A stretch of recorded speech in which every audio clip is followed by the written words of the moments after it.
그 말을 듣는 순간 차가운 비수가 제 가슴을 관통하는 것 같았습니다. 그 약만 먹이면 다루기 훨씬 수월해져. 제 남편이 아들에게 저에 대해 말하는 소리였습니다. 마치 제가 짐이라도 되는 것처럼, 아니, 그보다 더한 성가신 존재라도 되는 것처럼요. 저는 복도에 얼어붙은 차에 문틀을 꽉 붙잡고 서 있었고, 그들의 목소리는 거실에서 흘러나왔습니다. 오늘 저는 한 번도 나누리라 생각지 못했던 이야기를 여러분께 들려드리려고 합니다. 그리고 만약 단 한순간이라도 이 이야기가 익숙하게 느껴지신다면 부디 이 영상에 좋아요를 누르고 구독해 주시길 부탁드립니다. 제가 계속해서 마음을 여는데 큰 힘이 될 겁니다. 제 이름은 박정숙, 72살입니다. 저는 서울 마포구의 방 2개짜리 작은 아파트에 삽니다. 도시의 소음은 잠들지 않고 제 걱정거리들도 마찬가지죠. 매일 아침, 저는 실망감의 무게를 어깨에 짊어지고 사는 기분으로 눈을 뜹니다. 창문 아래로 지나가는 지하철의 둔탁한 소음은 길 아래에서 풍겨오는 시큼한 음식물 쓰레기 냄새와 뒤섞입니다. 이 모든 것이 제 가슴 속에 끊임없는 통증과 한데 어우러집니다. 너무 오랫동안 지니고 살아온 통증이라 이 통증 없이 숨 쉬는 것이 어떤 느낌이었는지조차 잊어버렸습니다. 저는 낡은 슬리퍼를 끌고 부엌으로 갑니다. 3년 전 설날에 아들 민준이가 사준 것이죠. 이제는 제 인생의 모든 것들처럼 거의 다 해져갑니다. 저는 연한 커피를 탑니다. 의사가 당뇨를 조심해야 한다고 해서 각설탕은 딱 하나만 넣습니다. 그리고 제주도에서 사온 자석으로 냉장고에 붙여둔 낡은 사진 한 장을 쳐다봅니다. 통통한 손으로 풍선을 잡으려고 애쓰는 갓난아기 때의 민준이, 그리고 제 허리를 감싸 안은 남편 영철이. 우리 둘 다 마치 세상 모든 것을 다 가진 것처럼 활짝 웃고 있죠. 그 사진은 이제 쓰디쓴 거짓말처럼 느껴집니다. 어제는 민준이의 38번째 생일이었습니다. 저는 낡은 부엌 시계의 분침이 똑딱거리는 것을 보며 2시간 동안 전화기 옆에서 기다렸습니다. 아무것도 없었습니다. 전화 한 통, 문자 한 통, 심지어 회의 사이에 급하게 보낼 때도 있는 그 짧은 음성 메시지 하나조차 없었죠. 그동안 영철이는 거실 건너편 안락 의자에 앉아 휴대폰만 들여다보고 있었습니다. 퀴퀴한 공기처럼 이 아파트 안을 가득 채운 공허함을 완전히 무시한 채로요. 저는 사흘 전 엿들었던 그 대화를 계속해서 머릿속으로 되감았습니다. 그 말들은 날 것 그대로 날카롭게 제 마음속에서 메아리 쳤습니다. 그 약만 먹이면 다루기 훨씬 수월해져. 다룬다니. 마치 제가 진정시켜 복종시켜야 할 다루기 힘든 동물이라도 되는 것처럼요. 제 기대는 단순했습니다. 보살핌 받고 가치 있게 여겨지고 맨손으로 45년간 이 가정을 일군 여자로서 대우받는 것이었습니다. 대신 저는 방치라는 귀청이 터질 듯한 침묵과 우리 집 안에 보이지 않는 올가미처럼 걸려있는 충격적인 배신에 직면했습니다. 하지만 처음부터 이야기해 보겠습니다. 제가 어떻게 여기까지 오게 되었는지, 저를 가장 사랑해야 할 사람들에게가 아니라 여러분에게 이야기하고 있는 이 순간까지 어떻게 오게 되었는지 말입니다. 저는 아픈 손과 희망에 찬 마음으로 이 가정을 한 조각 한 조각 쌓아 올렸습니다. 수십 년 동안, 정말 수십 년 동안 저는 모든 것을 희생했습니다.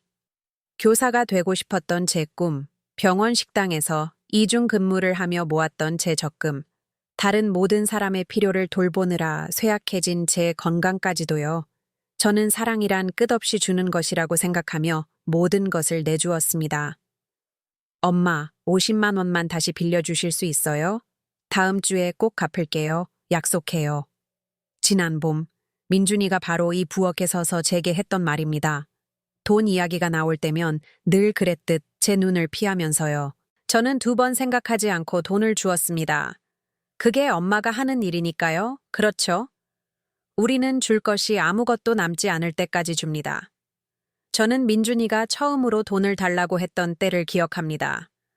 그는 25이었고 경영학 학위를 받고 막 대학을 졸업했으며 통장 장호보다 더 큰 꿈을 가지고 있었습니다. 자리 잡을 때까지만요, 엄마. 제가 꼭 갚을 거 아시잖아요. 저는 비상금을 위해 모아두었던 제 적금을 깼습니다. 1200만 원이었죠. 그 비상금이 필요한 날은 제게는 결코 오지 않았지만 민준이의 폭풍우는 끝이 없는 듯 했습니다. 시간이 흐르면서 액수는 점점 커졌고 약속은 점점 공허해졌습니다. 보증금으로 200만 원, 차 수리비로 300만 원, 제가 거의 초대받지도 못한 결혼식을 위해 500만 원. 구청에서 조촐하게 치른 결혼식에서 저는 마치 이방인처럼 뒷자리에 앉아 있었습니다. 영철이의 말은 민준이의 요구보다 훨씬 더 깊은 상처를 냈습니다. 당신은 내가 받는 압박감을 이해 못해. 당신은 진짜 세상에서 일해본 적이 없잖아. 진짜 세상? 마치 그의 아들을 키우고 집안을 돌보고 2번의 심장마비와 신경소외약을 겪는 그를 간호한 것은 진짜가 아니기라도 한 것처럼요. 마치 그가 작은 건설 사업을 일구는 동안 제가 병원에서 야간 근무를 하며 보냈던 세월이 우리 삶에 대한 진짜 기여가 아니었던 것처럼요. 이런 대화 후의 침묵은 귀가 먹먹할 정도였습니다. 그 침묵은 안개처럼 우리 아파트에 내려앉아 숨 막히게 두꺼웠습니다. 저는 궁금해지기 시작했습니다. 나는 단지 지갑으로서만 가치가 있는 걸까? 간호사로서. 그들의 삶 속에서 조용히 움직이며 그들의 뒤치다꺼리를 하고 아무것도 요구하지 않는 그림자로서? 저는 서랍장 속에 숨겨둔 작은 수첩에 기록하기 시작했습니다. 3년 동안 민준이에게 1,800만 원. 그의 가족을 위해 제가 사준 식료품비는 제외하고요. 손주들을 위한 크리스마스 선물에 사랑하는 아빠 엄마가 라고 서명된 카드가 붙어 있었지만 할머니의 기여에 대한 언급은 전혀 없었죠. 그와 그의 아내가 제가 결코 감당할 수 없는 비싼 레스토랑에 가는 동안 제가 아이들을 돌봐준 밤들도 제외하고요. 용서는 항상 제게 쉬운 일이었습니다. 그것은 제가 되어야 한다고 생각했던 제 모습의 일부였습니다. 좋은 아내는 용서한다. 좋은 엄마는 희생한다. 좋은 여자는 너무 많은 것을 요구하지 않는다. 하지만 의심은 제 가슴 속에서 종양처럼 자라나기 시작했습니다. 모든 깨진 약속과 모든 무시하는 눈빛을 양분 삼아서요. 그 방치는 극적이지 않았습니다. 그것은 조용하고 끈질겼습니다. 마치 낙숫물이 대도를 뚫을 때까지 떨어지는 것처럼요. 생일들은 아무도 모르게 지나갔습니다. 잊힌 것이 아니라 무시당했죠. 제가 70살이 되었을 때 저는 제 손으로 케이크를 굽고 이 텅 빈 부엌에서 혼자 생일 축하 노래를 불렀습니다. 그동안 영철이는 친구들과 고스톱을 치고 있었고 민준이는 일이 너무 바빠서 찾아올 수 없었습니다. 저의 끈질긴 기침은 몇 달 동안 무시당했습니다. 제가 숨이 차다고 말할 때마다 영철이는 그냥 알레르기야라고 말하곤 했죠. 마침내 제가 식료품 가게에서 쓰러져 신촌 세브란스 병원으로 실려갔을 때 의사는 제게 폐렴이라고 말했습니다. 몇 주 동안 진행된 심각한 폐렴이라고요. 저는 병원 침대에서 민준이에게 전화했습니다. 엄마, 오늘 못 갈 것 같아요. 사무실이 난리예요. 제가 그를 필요로 할 때면 사무실은 항상 난리였습니다. 하지만 돈을 달라고 할 때는 결코 너무 바쁘지 않았죠. 병원에서 퇴원한 후에 약이 시작되었습니다. 영철이가 제 불안증을 위한 것이라고 주장했던 작고 하얀 알약들이었죠. 의사가 그러는데 당신은 좀 더 긴장을 풀고 모든 걸 걱정하는 걸 멈춰야 한대. 하지만 저는 불안증에 대해 의사와 이야기한 기억이 전혀 없었습니다. 저는 기침과 가슴 통증, 그리고 너무 외로워서 잠들기 어려운 것에 대해 이야기했던 것을 기억했습니다. 제 삶 바깥을 떠다니는 것처럼 느끼게 만드는 약에 동의했던 기억은 없었습니다. 처음에는 졸음이 정상이라고 생각했습니다. 회복 과정이라고 영철이는 말했죠. 하지만 몇 주가 지나고 몇 달이 지나자 저는 마치 두꺼운 유리 뒤에서 사는 것 같았습니다. 모든 것이 희미하고 멀게 느껴졌습니다. 제 생각은 당밀 속을 헤쳐나가는 것 같았죠. 제가 가족 재정에 대해 논의하거나 민준이가 언제쯤 돈을 갚을지 물어보려고 하면 말이 제대로 나오지 않는 제 자신을 발견했습니다. 보라고. 영철이는 그들이 병문안을 왔을 때 민준이에게 말하곤 했습니다. 이제 훨씬 차분해졌잖아. 저는 약을 먹는 대신 숨기기 시작했습니다. 혀 밑에 넣었다가 나중에 뱉어냈죠. 서서히 안개가 걷히기 시작했고 그와 함께 제게 무슨 일이 일어나고 있었는지에 대한 끔찍한 명확성이 찾아왔습니다. 바로 그때 저는 모든 것을 바꿔놓은 대화를 엿듣게 되었습니다. 저는 동네 시장에 매주 가는 길에서 일찍 돌아왔습니다. 관절염이 심해져서 약국을 건너뛰고 바로 집으로 오기로 했었죠. 저는 거실에서 들려오는 목소리를 들었습니다. 영철이와 민준이가 문제를 논의할 때 사람들이 사용하는 조용한 어조로 이야기하고 있었습니다. 엄마가 또 그 돈 얘기 꺼내셨어요. 민준이가 말했습니다. 좀 밀어붙이시던데요. 걱정하지 마.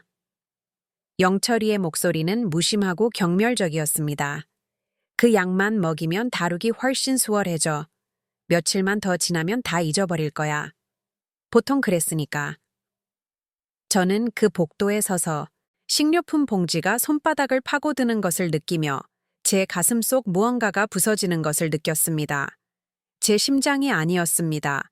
그건 몇 년 동안 서서히 부서지고 있었으니까요. 이건 더 깊은 무언가였습니다. 제 신뢰. 제가 가장 사랑했던 사람들의 근본적인 선함에 대한 제 믿음. 그들은 제 돈만 가져가는 게 아니었습니다. 그들은 제 정신을 빼앗고 있었습니다. 그날 밤, 저는 식탁에 앉아 차갑게 식은 찻잔을 두 손으로 감싸고 민준이가 초등학교 1학년 때 그린 우리 가족 그림이 걸린 벽을 멍하니 바라봤습니다. 웃는 해 아래 손을 잡고 있는 세 명의 막대기 그림. 아래에는 크레용으로 우리 가족이라고 쓰여 있었죠. 천둥 번개가 칠 때마다 무서워서 제 무릎으로 기어들던 그 어린 소녀는 어디로 갔을까요? 언제부터 그는 어머니를 사랑해야 할 사람이 아니라 관리해야 할 대상으로 보게 된 걸까요? 저는 휴대폰을 집어들고 한 번도 해본 적 없는 일을 했습니다. 몇 달 전 민준이가 보여줬던 음성 녹음 앱을 열었습니다. 약 때문에 정신이 혼미할 때 기억하는 데 도움이 될 거라고 했었죠. 제 자신을 위한 메모를 녹음하는 대신 저는 그것을 가지고 다녔습니다. 기다리면서요. 오래 걸리지 않았습니다. 이틀 후 그들은 또다시 그러고 있었습니다. 영철이는 민준이에게 제가 까다롭게 굴 때 어떻게 다뤄야 하는지 설명하고 있었습니다. 하지만 이번에는 제가 준비가 되어 있었습니다. 핵심은 일관성이야. 영철이가 말했습니다. 매일 같은 시간에 만약 자발적으로 먹기를 거부하기 시작하면 아침 커피에 빻아서 넣어. 이모도 똑같은 일을 겪었잖아. 가족들이 약물 치료가 그를 감당할 수 있게 하는 유일한 방법이라고 했어. 제 언니요? 정희 언니는 5년 전 당뇨 합병증으로 세상을 떠났지만 마지막 몇 달을 가족들이 병 때문이라고 돌렸던 혼란의 안개 속에서 보냈습니다. 그들도 언니에게 약을 먹였던 걸까요? 들키면 어떡해요? 민준이가 물었습니다. 들키지 않을 거야. 설령 들킨다 해도 누가 그 말을 믿겠어? 그녀는 불안과 우울증 병력이 있는 72살 노인이야. 우리는 그녀의 의료적 필요를 돌보는 사랑하는 가족이고 저는 그 거실 문 밖에 서서 휴대폰으로 모든 단어를 녹음하며 몇 년 동안 느끼지 못했던 감정을 느꼈습니다. 슬픔이 아니었습니다. 상처도 아니었죠. 분노, 안개와 의심, 그리고 그들을 위해 제가 만들어왔던 끝없는 변명들을 불태워버리는 순수하고 깨끗한 분노였습니다. 그들은 저를 제 인생의 유령으로 만들어버렸습니다. 그날 밤, 저는 잠을 자지 않았습니다. 저는 식탁에 앉아 그 녹음 파일을 몇 번이고 들으며 모든 차가운 단어를 외웠습니다. 아침이 되자 저는 제가 무엇을 해야 할지 알았습니다. 여러분은 혹시 목숨을 바칠 수 있는 사람들이 정작 당신을 위해 살아주지는 않을 것이라는 걸 깨달은 순간이 있었나요? 당신의 사랑이 그들이 당신을 향해 사용하는 무기가 되었다는 것을 이해한 적이 있나요? 저는 그 녹음 파일의 복사본을 만들었습니다. 저는 노인보호 전문기관의 긴급 전화번호를 조사했습니다. 저는 법률구조공단에 전화해서 상담 예약을 잡았습니다. 몇 년 만에 처음으로 다른 사람의 편안함을 위해 제 자신을 희생하지 않는 계획을 세웠습니다. 하지만 먼저 그들과 맞서야 했습니다. 민준이는 그 다음 주 일요일에 평소처럼 저녁을 먹으러 왔습니다. 그는 아내 서연이를 데려왔습니다. 날카로운 눈매를 가진 마른 여자였죠. 그녀는 저를 별로 좋아하지 않았지만 제가 만든 식사나 제가 제공한 돈은 결코 거절하지 않았습니다. 제가 사랑하는 손주들은 집에 있었습니다. 숙제가 너무 많아서요. 서연이가 설명했지만 저는 다른 이유로 오지 못하게 한 것이라고 의심했습니다. 우리는 영철이와 제가 처음 결혼해서 영원을 믿었을 때 샀던 작은 식탁에 둘러앉았습니다. 저는 민준이가 가장 좋아하는 갈비찜을 내놓았고 그가 그의 직업, 날씨, 방 안의 무거운 코끼리를 제외한 어떤 것에 대해서든 가벼운 대화를 나누며 먹는 것을 지켜보았습니다. 엄마, 민준이가 마침내 그날 아침 제가 다림질한 냅킨으로 입을 닦으며 말했습니다. 아빠랑 제가 얘기를 좀 해봤는데요. 이제 엄마의 선택지에 대해 고려해 볼 때가 된 것 같아요. 선택지? 저는 테이블 아래에서 손이 떨렸지만 목소리는 차분하게 유지했습니다. 요양원이요. 서연이가 거짓된 염려로 가득 찬 밝은 목소리로 끼어들었습니다. 엄마를 돌봐줄 사람들이 있는 곳이요. 요리나 청소, 재정 관리에 대해 걱정할 필요가 없으실 거예요. 나는 잘 관리하고 있어. 제가 말했습니다. 영철이가 앞으로 몸을 기울이며 가장 합리적인 목소리를 냈습니다. 정숙 씨, 당신 요즘 이상 행동을 보이잖아. 기억을 잃고 돈에 대해 혼란스러워하고. 지난주에는 민준이가 돈을 갚지 않았다고 비난했지만 뭘 빌려줬는지 기억도 못했잖아. 그 가스라이팅은 너무나 부드럽고 너무나 능숙했습니다. 그들은 이 대화를 얼마나 오랫동안 연습했을까요? 저는 모든 걸 기억해요. 제가 조용히 말했습니다. 모든 돈을, 모든 깨진 약속을, 모든 거짓말을. 식탁은 조용해졌습니다. 저는 벽에 걸린 낡은 시계의 똑딱거리는 소리, 길 아래에서 들려오는 희미한 사이렌 소리를 들을 수 있었습니다. 제 인생이 무너지는 동안 평범한 삶은 계속되고 있었습니다. 엄마, 민준이의 목소리는 제가 비합리적이라고 생각할 때 사용하는 그 잘난 체하는 톤을 띄었습니다. 몸이 안 좋으시잖아요. 약이 제대로 듣지 않는 것 같아요. 의사 선생님과 상의해서 조절해야 할지도. 나는 그 약에 대해 알고 있어. 그 말들은 고요한 물에 돌을 던지듯 침묵 속으로 떨어졌습니다. 저는 민준이의 얼굴에서 핏기가 가시는 것을, 영철이가 궁지에 몰렸을 때 그랬던 것처럼 턱이 굳어지는 것을 보았습니다. 당신이 뭘 안다고 생각하는지 모르겠지만, 영철이가 말을 시작했지만 저는 손을 들어 막았습니다. 나는 녹음 파일에 대해 알고 있어, 영철 씨. 모든 단어를, 모든 잔인하고 계산적인 단어를. 저는 주머니에서 휴대폰을 꺼내 테이블 위에 놓았습니다. 들어보실래요? 우리 사이의 침묵은 심연처럼 길게 늘어졌습니다. 서연이의 포크가 떨리는 손으로 접시에 내려놓으면서 쨍그랑 소리를 냈습니다. 우리를 녹음했어요. 민준이의 목소리는 거의 속삭임에 가까웠습니다. 너희는 나에게 약을 먹였어. 제가 대답했습니다. 몇 달 동안 내 지식도 없이, 내 동의도 없이 너희가 내 돈을 훔치고 내 자유를 훔칠 계획을 세우는 동안 나를 내 정신을 의심하게 만들었지. 영철이가 의자가 바닥에 긁히는 소리를 내며 너무 빨리 일어섰습니다. 이제 잘 들어. 아니, 그 단어는 제가 몇 년 동안 말했던 것보다 더 강하게 나왔습니다. 당신들이 들어. 둘 다. 나는 이 가정을 내 땀과 희생, 그리고 무조건적인 사랑으로 세웠어. 나는 내가 가진 모든 것을 주었는데 너희는 나를 너희의 희생양으로 만들었어. 저도 일어섰습니다. 이제 제 손은 흔들리지 않았고 목소리는 분명했습니다. 나는 약에 취해 복종하지 않을 거야. 나는 해결해야 할 문제처럼 관리되지 않을 거야. 나는 내 존엄성과 맞바꿔야 하는 사랑을 사지 않을 거야. 저는 거실로 걸어가 탁자 끝에 놓인 낡은 사진을 집어 들었습니다. 민준이의 5번째 생일 파티에서 찍은 사진으로 우리 모두 초콜릿 케이크를 앞에 두고 웃고 있었죠. 저는 한참 동안 그것을 바라보며 제가 예전에 어떤 여자였는지, 이 가족에 대해 어떤 꿈을 가졌었는지 기억했습니다. 그러고 나서 저는 그것을 반으로 찢었습니다. 나를 존중하든지 아니면 나를 잃든지 해. 제 목소리가 갑작스러운 정적 속에서 메아리쳤습니다. 그게 이제 너희의 유일한 선택지야. 민준이는 울고 있었습니다.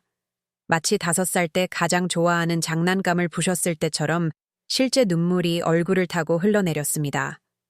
엄마, 제발요. 우리 이거 해결할 수 있어요. 우리는 그냥 엄마한테 가장 좋은 걸 원했을 뿐이에요. 너희에게 가장 좋은 걸 원했다는 뜻이겠지.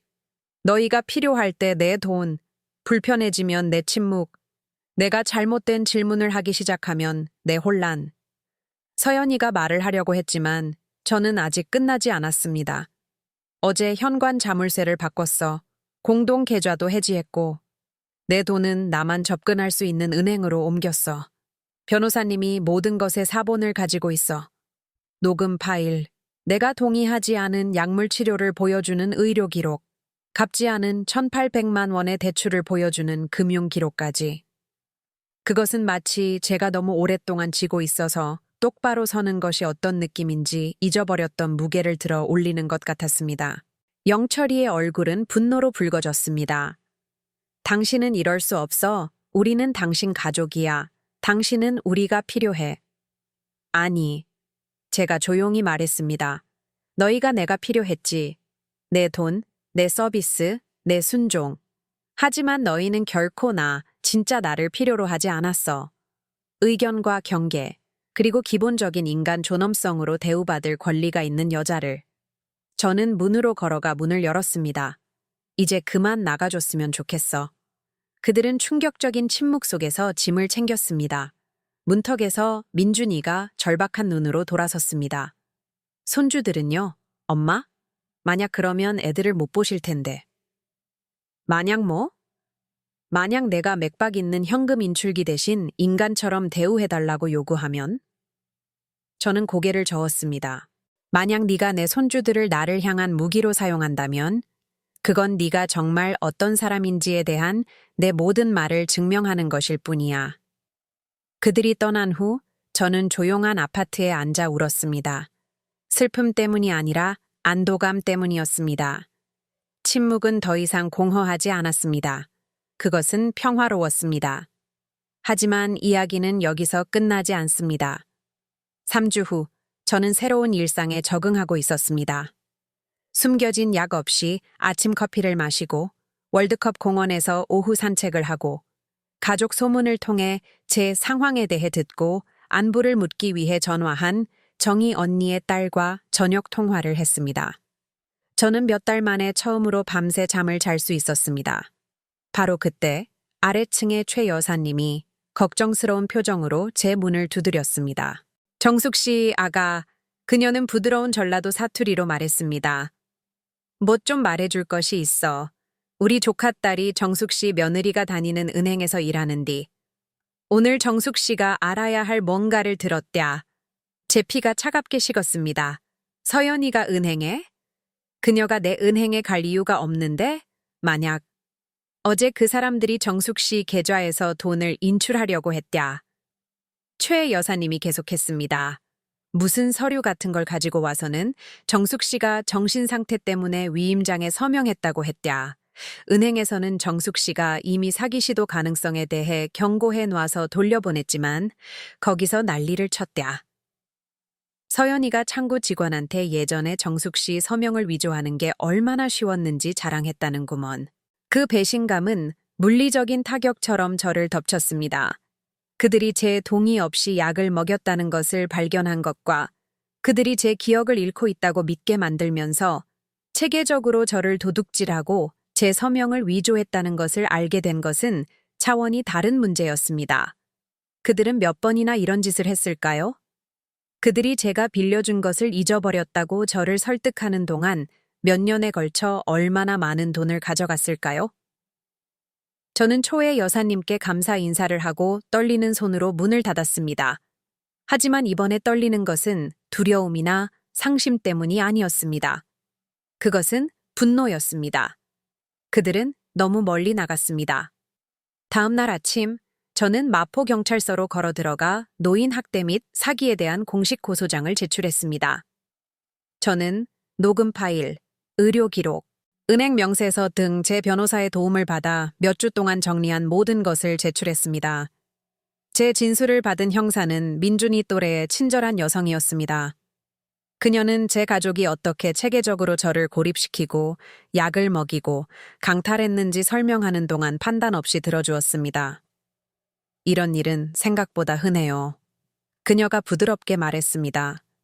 가족들은 종종 노인 친척의 재산에 대한 권리가 있다고 느껴요. 그들은 스스로가 옳은 일을 하고 있다고, 당신의 최선의 이익을 돌보고 있다고 확신하죠. 자신들이 보호한다고 주장하는 사람을 파괴하면서까지요? 특히 그럴 때 더 그렇죠. 동등한 상대를 존중하는 것보다 희생자를 관리하는 것이 더 쉬우니까요.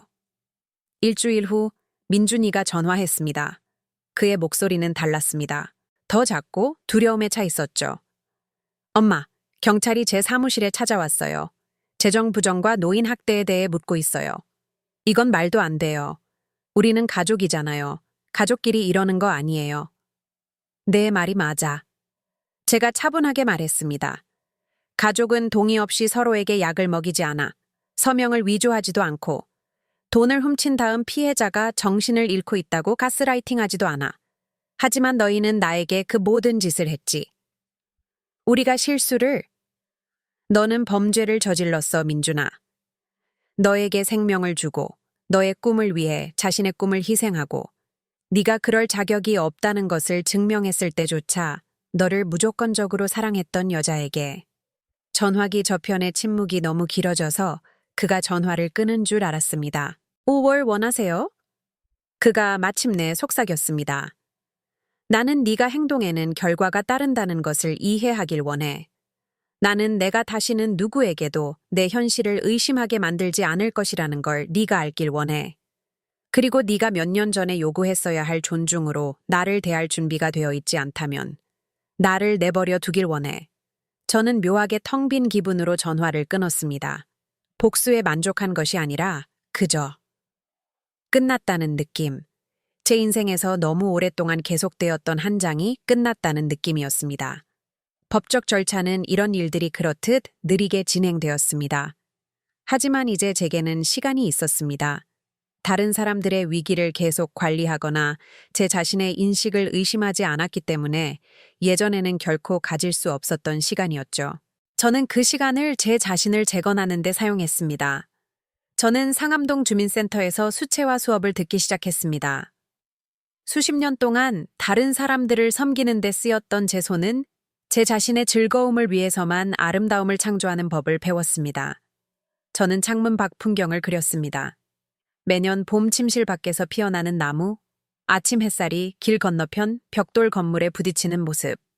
다른 모든 사람의 필요에 빠져 있을 때 제게는 보이지 않았던 단순한 풍경들이었습니다. 저는 옛 친구들과 다시 연락했습니다. 몇 년 전에 은퇴한 병원 시절의 동료들이었죠. 우리는 제가 탐험할 시간이 없었던 카페에서 커피를 마시며 실제로 방문하는 손주들, 자기 빨래를 할 줄 알게 된 남편들, 필요해서가 아니라 원해서 전화하는 자녀들에 대한 이야기를 나누었습니다. 항상 네가 어떻게 됐는지 궁금했어. 제 친구 은주가 연남동의 작은 칼국수집에서 점심을 먹으며 말했습니다. 넌 그냥 우리 모임에서 사라져버렸잖아. 길을 잃었었어. 제가 인정했습니다. 내가 다른 사람들에게 제공할 수 있는 것과 별개인 사람이라는 걸 잊어버렸었지. 그녀는 완전히 이해한다는 듯 고개를 끄덕였습니다. 우리 엄마가 그러셨어. 어떤 사람들은 내 친절을 약점으로 착각한다고. 착하다는 걸 어리석다는 뜻으로 생각한다고. 하지만 계속 어리석게 구는 건 그건 선택이야. 최 여사님은 단순한 이웃이 아니라 진짜 친구가 되었습니다. 우리는 저녁에 함께 산책을 시작했고 그녀는 제게 전라도에 있는 가족들 이야기를, 저는 제게로 돌아오는 느린 여정에 대한 이야기를 나누었습니다. 그녀는 학대적인 결혼 생활에서 살아남았고 4명의 아이를 혼자 키웠으며 여전히 작은 것들에서 기쁨을 찾는 법을 알고 있었습니다. 시장에서 완벽한 아보카도를 찾거나 대학에 다니는 손녀의 전화를 받거나 매일 저녁 우리 건물을 금빛으로 물들이는 노을을 보는 것에서요. 이제 달라 보이네. 어느 날 저녁 우리가 현관 계단에 앉아 동네 아이들이 길에서 노는 것을 보며 그녀가 말했습니다. 더 강해졌어. 자기가 누군지 기억하는 사람처럼. 배우고 있어요. 제가 말했습니다. 수십 년 동안 자신을 잊고 지낸 것을 되돌리는 데는 시간이 걸리죠. 이혼 서류는 10월의 어느 화요일에 마무리되었습니다. 영철이는 처음에 제가 그런 결정을 내릴 정신적 능력이 없다고 주장하며 이의를 제기했습니다. 하지만 법원에서 명령한 정신감정 결과 저는 완벽하게 온전한 것으로 판명되었습니다. 사실 승인되지 않은 약물이 제 몸에서 빠져나간 후에는 몇 년 만에 가장 정신이 맑았죠. 그는 마지막으로 한 번 더 조종을 시도했습니다. 제가 우리 가족을 파괴하고 있다며 45년의 결혼 생활은 의미가 있는 것이라며 울면서 전화했습니다. 의미가 있었지. 제가 말했습니다.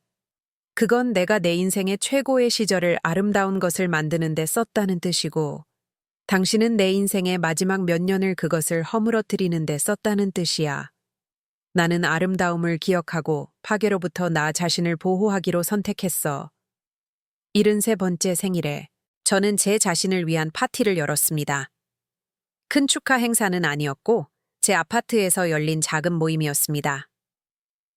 최 여사님, 제 그림 교실 동료들, 은주와 병원 시절의 다른 두 친구. 우리는 제가 직접 구운 케이크 대신 좋은 빵집에서 산 케이크를 먹었습니다. 우리는 다른 것과 어울려서가 아니라 단지 제가 마음에 들어서 산 와인잔에 와인을 마셨습니다. 제 휴대폰은 하루 종일 조용했습니다. 민준이에게서 온 전화도, 손주들에게서 온 문자도, 한때 제 끊임없는 관심을 요구했던 사람들로부터 제가 존재한다는 사실을 알리는 어떤 것도 없었습니다. 1년 전이라면 그 침묵이 제 마음을 아프게 했을 겁니다. 이제는 자유처럼 느껴졌습니다. 얼굴이 환하시네요. 은주가 우리가 케이크 접시를 치우면서 말했습니다. 정말로 환해요. 마치 안에서부터 빛이 나는 것 같아요. 그날 밤 저는 욕실 거울에 비친 제 자신을 보았고 그녀가 무슨 말을 하는지 알았습니다. 제 얼굴은 여전히 나이의 흔적으로 주름져 있었고 머리는 여전히 희끗희끗했고 손은 여전히 수년간의 노동으로 흔적이 남아 있었습니다. 하지만 제 눈은 맑고 또렷하고 두려움이 없었습니다. 저는 길고 힘든 잠에서 마침내 깨어난 여자처럼 보였습니다. 법적 사건은 6개월 후에 종결되었습니다. 민준이는 감형된 혐의인 취약한 성인에 대한 재정적 착취에 대해 유죄를 인정했습니다. 그는 배상금을 지불해야 했습니다. 그가 가져간 돈뿐만 아니라 정신적 피해에 대한 손해배상금까지요. 영철이는 제 동의 없이 약을 먹인 혐의에 직면했지만 그의 변호사는 그에게 집행유예와 의무상담을 받게 하는데 성공했습니다. 저는 그들의 처벌에 의해 정의가 실현되었다고 느끼지 않았습니다.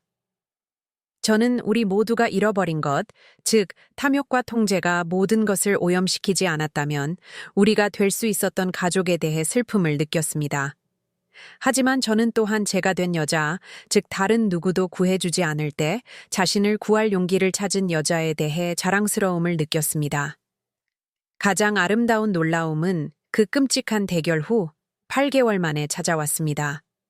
어느 토요일 아침 문을 두드리는 소리에 나가보니 제 막내 손녀, 민준이의 16살 딸 하나가 서 있었습니다. 이제 키가 커서 저와 거의 비슷했고 할아버지의 눈을 가졌지만 표정에는 더 부드러운 무언가가 있었습니다. 할머니, 그녀의 목소리는 망설이고 불확실했습니다. 계속 뵙고 싶었어요. 아빠가 여러 가지 말씀을 하셨어요. 하지만 할머니 입장을 듣고 싶었어요. 저는 그녀를 안으로 들여 제가 어릴 때 그랬던 것처럼 핫초코를 만들어 주었습니다. 마시멜로를 듬뿍 넣고 계피 가루를 살짝 뿌려서요. 그녀는 제 부엌 식탁에 앉았습니다. 제가 그 대화를 녹음하기로 결정하고 저를 서서히 죽이고 있던 삶으로부터의 탈출을 계획했던 바로 그 식탁이었죠. 아빠는 할머니가 편찮으시다고 해요. 그녀가 어른들의 문제의 무게로 심각해진 어린 얼굴로 말했습니다. 할머니가 혼란스러워서 아빠랑 할아버지를 사실이 아닌 일로 비난했다고 해요. 너는 어떻게 생각하니? 제가 물었습니다. 그녀는 오랫동안 조용히 제 얼굴을 살폈습니다. 마치 아버지가 묘사한 광기의 징후를 찾고 있는 것처럼요. 몇 년 동안 뵌 모습 중에 가장 할머니 자신 같아요. 그녀가 마침내 말했습니다. 더 현재에 계신 것 같아요. 다른 곳에 계신 게 아니라 정말로 여기 계신 것처럼요. 우리는 3시간 동안 이야기했습니다. 저는 그녀의 아버지를 험담하거나 그녀를 그에게서 등 돌리게 하려고 하지 않았습니다. 저는 그저 진실을 말했습니다. 약에 대해, 돈에 대해, 녹음에 대해, 그리고 사랑이 학대를 받아들이는 것을 의미하지 않는다는 것을 배운 것에 대해. 저는 제 그림들, 마침내 집처럼 느껴지는 제 작은 아파트, 제가 새로 만든 삶의 사진 앨범들을 보여주었습니다. 그녀가 떠나려고 일어섰을 때, 그녀는 저를 꽉 껴안았습니다. 할머니한테 그런 짓을 해서 죄송해요. 그리고 더 일찍 찾아뵙지 못해서 죄송해요. 아빠가 할머니가 우리를 더 이상 보고 싶어 하지 않는다고 했어요. 나는 항상 너를 보고 싶어. 제가 말했습니다. 하지만 누구도 너를 나를 조종하는 도구로 사용하게 할 수는 없어. 만약 네가 나와 관계를 맺고 싶다면 그건 누군가가 너에게 편을 선택하라고 강요해서가 아니라 너도 원하기 때문이어야 해. 그녀는 격주 토요일마다 방문하기 시작했습니다. 때로는 오빠를 데려오기도 했는데 그는 더 조심스러웠지만 결국 그의 할머니가 이 이야기의 악당이 아닐 수도 있다는 생각에 마음을 열었습니다. 그들은 이 방문 동안 아버지에 대해 결코 이야기하지 않았고 저도 묻지 않았습니다. 그들이 어렸을 때 알았던 가족의 역기능이 사랑은 조건적이고 복잡하다는 것을 가르치기 전에 그 여자를 재발견하는 것을 지켜보는 것만으로도 충분했습니다. 모든 것을 바꾼 그 말을 들은 순간으로부터 이제 2년이 흘렀습니다. 저는 제 작은 마포구 아파트에서 혼자 살지만 외롭지 않습니다. 제가 실제 누구인지가 아니라 모든 것을 위해 저를 필요로 했던 사람들로 둘러싸여 있었을 때 결코 이해하지 못했던 중요한 차이가 있습니다. 저는 매일 아침 일어나 커피를 만듭니다. 진짜 커피, 진하고 블랙으로 제 생각을 흐리게 할 숨겨진 약 없이. 저는 창밖을 내다봅니다. 다시 피어나는 나무를, 사람들이 직장과 약속, 그리고 살아가는 모든 긴급한 일들로 분주한 아래의 바쁜 거리를. 때로는 최 여사님이 그녀의 작은 개를 산책시키는 것을 보고 우리는 오랜 친구처럼 서로에게 손을 흔듭니다. 제 은행 계좌는 이제 더 작아졌습니다. 변호사 비용과 새로 시작하는데 돈이 들었으니까요. 하지만 그 안에 모든 돈은 제 것입니다. 제 죄책감이나 사랑, 또는 필요받고 싶다는 절박한 필요에 기대어 빌린 것이 아니라 제가 벌거나 제가 저축한 것입니다. 저는 신중하게 예산을 짜지만 때로는 제 자신에게 꽃을 사기도 하고 읽고 싶은 책을 사기도 하고 제 자신의 즐거움 외에는 아무 목적도 없는 미술용품을 사기도 합니다. 저는 이제 풍경화뿐만 아니라 초상화도 그리는 법을 배웠습니다. 저는 제 자신을 그렸습니다. 제가 매일 조금씩 사라져가던 그 어두운 시절의 모습이 아니라 지금의 제 모습으로 다른 사람의 뒤치다꺼리를 하는 대신 붓을 든 강한 손, 불쾌감의 징후를 불안하게 살피는 대신 관객을 똑바로 바라보는 맑은 눈. 아마도 오늘 인정받을 수 있을 거라는 절박한 희망에서가 아니라 만족감에서 나오는 옅은 미소. 그 그림은 예전에 가족 사진이 있던 제 거실에 걸려 있습니다. 방문객들은 가끔 그것에 대해 묻습니다. 저냐고요? 제가 정말 직접 그렸냐고요? 제가 그렇다고 말하면 그들은 항상 놀랍니다. 재능이 정말 뛰어나시네요. 그들이 말합니다. 오래 그리셨어요? 평생이요. 저는 이제 대답합니다. 다른 사람이 되느라 몇십 년 쉬었을 뿐이에요. 지난달에 민준이가 전화했습니다. 이번에는 돈을 달라고 하는 것이 아니라 그저 전화한 것이었습니다. 그의 목소리는 달랐습니다. 더 나이 들고 더 지쳐 보였습니다. 그는 치료를 받고 있다고 했습니다.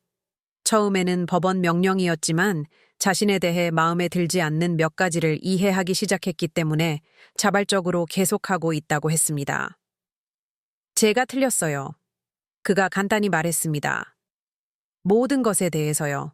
제가 엄마를 대했던 방식, 제가 엄마에게서 빼앗은 것들, 돈이 관련되었을 때 제가 되었던 사람. 제가 틀렸고 죄송합니다. 그것은 제가 기다리고 꿈꾸고 몇 달 동안 머릿속으로 제 반응을 연습했던 사과였습니다. 마침내 그것이 왔을 때 저는 이상하게 텅 빈 기분이 들었습니다. 화나지도 정의가 실현되었다고 느끼지도 않고 그저 지쳤습니다. 그렇게 말해주니 고맙구나. 제가 말했습니다. 혹시 기회가 그가 시작했지만 저는 부드럽게 말을 끊었습니다. 시간이 필요해 민준아.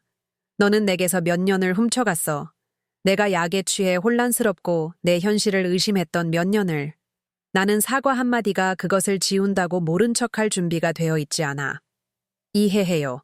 그가 말했고 수십 년 만에 처음으로 저는 그가 정말로 그렇게 생각할지도 모른다고 믿었습니다. 영철이는 이제 명절에 카드를 보냅니다. 개인적인 메시지 없이 그의 서명만 있는 일반적인 카드들입니다. 저는 답장을 보내지는 않지만 반응하지도 않습니다.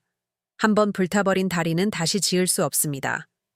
한번 깨진 신뢰는 다시 회복될 수 없습니다. 괜찮습니다. 모든 이야기가 용서로 끝나야 하는 것은 아닙니다. 때로는 자유로 끝나는 것만으로도 충분합니다. 하나는 지난 봄에 고등학교를 졸업했습니다. 그녀는 저를 졸업식에 초대했고 저는 관중석에 앉아 눈물을 흘리며 그녀가 졸업장을 받는 것을 지켜보았습니다. 슬픈 눈물이 아니었습니다. 자랑스러운 눈물이었죠. 가족의 압력에도 불구하고 우리 관계를 유지한 그녀가 자랑스러웠습니다. 제가 초대받은 것에 대해 누가 화를 낼까 걱정하는 대신 현재에 있고 정신이 맑고 진심으로 그녀의 성취를 축하하며 그곳에 있는 제 자신이 자랑스러웠습니다. 식이 끝난 후 그녀는 저를 친구들에게 우리 화가 할머니라고 소개했습니다. 모두를 돌봐주시던 우리 할머니, 나 돈을 빌려주시던 우리 할머니, 또는 제가 오랫동안 해왔던 다른 어떤 역할도 아니었습니다. 그저 화가였습니다. 창조가 그녀를 행복하게 만들기 때문에 아름다운 것들을 창조하는 여자. 제가 이 이야기를 쓰는 것은 하나가 부탁했기 때문입니다. 그녀는 지금 대학에 지원하고 있는데 회복력에 대한 에세이를 쓰고 싶어 합니다. 사랑하는 사람이 힘을 잃었다가 다시 찾는 것을 지켜보는 것에 대해서요. 그녀는 제 이야기를 영감으로 사용해도 괜찮은지 물었습니다. 할머니가 하신 일이 자랑스러우세요? 그녀가 물었습니다. 그들을 법정에 세우고 할아버지와 이혼하고 그 나이에 새로 시작하신 거요? 저는 대답하기 전에 오랫동안 생각했습니다. 나는 마침내 나 자신을 충분히 소중히 여겨 내 목숨을 구한 것이 자랑스러워. 제가 말했습니다. 나는 편안함보다 진실을, 존엄성을 선택한 것이 자랑스러워. 나는 내게 사랑하는 사람들에 맞서서라도 자신을 위해 일어서는데 너무 늦은 때란 없다는 것을 가르쳐준 것이 자랑스러워. 그녀는 그 말에 미소 지었습니다. 가능성과 힘으로 가득 찬 그녀 나이대의 저를 떠올리게 하는 미소였습니다. 저는 사랑이란 아니요 라고 말하지 않는 것이라고 생각했어요. 그녀가 말했습니다.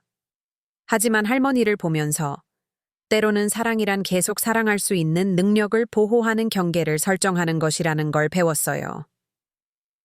제가 저지른 것과 같은 실수를 하지 않을 젊은 여성의 현명한 말이었습니다. 친절을 약점으로, 관대함을 자기 파괴로, 충성을 학대를 받아들이는 것으로 수십 년 동안 혼동하지 않을 사람. 지금 이 글을 쓰는 토요일 아침, 재즈 음악이 부드럽게 흘러나오고 마침내 제대로 닦을 시간이 있었던 창문으로 햇살이 쏟아지는 동안 저는 3년 전의 저를 생각합니다. 약에 취한 안개 속에서 하루하루를 비틀거리며 다른 모든 사람의 필요에 대해 끊임없이 불안해하며 그녀를 산채로 집어삼키고 있던 역할 속으로 서서히 사라져가던 여자. 그녀는 이제 제게 낯선 사람처럼 느껴집니다. 한때 알았지만 더 이상 맞지 않는 어린 시절 옷처럼 커버린 사람. 저는 저를 그런 사람으로 만든 사람들을 미워하지 않습니다. 미움은 의도된 대상보다 그것을 품고 있는 사람을 더 아프게 하는 독입니다. 하지만 그립지도 않습니다. 민준이의 재정이나 영철이의 기분에 대한 끊임없는 걱정이 그립지 않습니다. 제 집에서 살얼음판을 걷듯 갈등을 피하기 위해 모든 말을 재고 다른 모든 사람을 행복하게 하기 위해 제 자신의 필요를 희생하는 것이 그립지 않습니다. 특히 저를 다루기 쉽게 만들 예정이었던 그 작은 흰 알약들은 전혀 그립지 않습니다. 실제로 다루기 쉬운 것이 무엇인지 아시나요? 자신의 가치를 알고 그것을 지키는 것을 두려워하지 않는 여자입니다. 자신이 의미하는 바를 말하고 말한 바를 의미하는 여자. 혼자 있는 것이 버려진 것과 같지 않다는 것과 침묵이 고통스러운 대신 평화로울 수 있다는 것을 배운 여자. 어떤 저녁에는 저는 제 아파트의 작은 베란다에 앉아 주변 동네가 활기를 띠는 것을 봅니다. 길에서 노는 아이들의 웃음소리가 제 창문까지 들려옵니다. 손을 잡고 걷는 커플들, 저녁 식사나 영화 또는 실제로 서로의 동행을 즐기는 커플들이 가는 곳으로 향합니다. 보도에서 도미노를 두는 노인들, 정치와 스포츠에 대해 선의의 논쟁을 벌입니다. 삶은 제 주변에서 일어나고 있고 몇 년 만에 처음으로 저는 유리 뒤에서 지켜보는 대신 그 일부가 된 것 같습니다. 저는 더 이상 보이지 않습니다. 저는 관리해야 할 문제나 착취해야 할 자원이 아닙니다. 저는 그저 박정숙입니다. 수채화를 그리고 이웃과 친구가 되고 매주 수요일에 손녀에게 전화해서 대학 지원에 대해 확인하는 여자. 그것은 제가 예전에 가졌던 삶보다 더 작은 삶입니다. 도달한 사람들, 분배된 돈, 관리된 위기들로 측정되던 삶보다요. 하지만 그것은 전적으로 제 것입니다. 제가 내리는 모든 결정은 제 것입니다. 제가 쓰는 모든 돈은 제 것입니다. 제가 경험하는 모든 평화의 순간은 저 혼자만의 것입니다.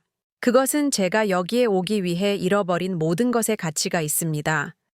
만약 여러분이 이 긴 이야기를 저와 함께 해주셨다면, 만약 이 이야기의 어떤 부분이 익숙하게 들린다면, 만약 부당한 대우에 항의했을 때 너무 예민하다는 말을 들어본 적이 있다면, 만약 순응하도록 약물 치료를 받은 적이 있다면, 만약 여러분의 관대함이 여러분을 향한 무기로 변한 적이 있다면, 저는 여러분이 중요한 사실을 알았으면 합니다. 당신은 미치지 않았습니다. 당신은 지나치지 않습니다. 당신은 자신의 안녕을 희생하면서 다른 사람의 감정을 관리할 책임이 없습니다. 사랑은 학대를 받아들이도록 요구하지 않습니다. 가족이라는 이유로 누구에게도 당신을 착취할 권리가 주어지지 않습니다. 나이는 존중과 존엄성을 받을 자격을 덜 갖게 하지 않습니다. 당신은 명확한 사고, 재정적 안정, 정당화 없이 아니오라고 말할 권리가 있습니다. 당신은 당신이 제공하는 것이 아니라 당신이 누구인지로 가치 있게 여겨질 권리가 있습니다. 당신은 사랑하는 사람들로부터라도 자신을 보호할 권리가 있습니다. 자신의 삶을 구하기에 너무 늦은 때란 없습니다. 자신을 선택하기에 너무 늦은 때란 없습니다.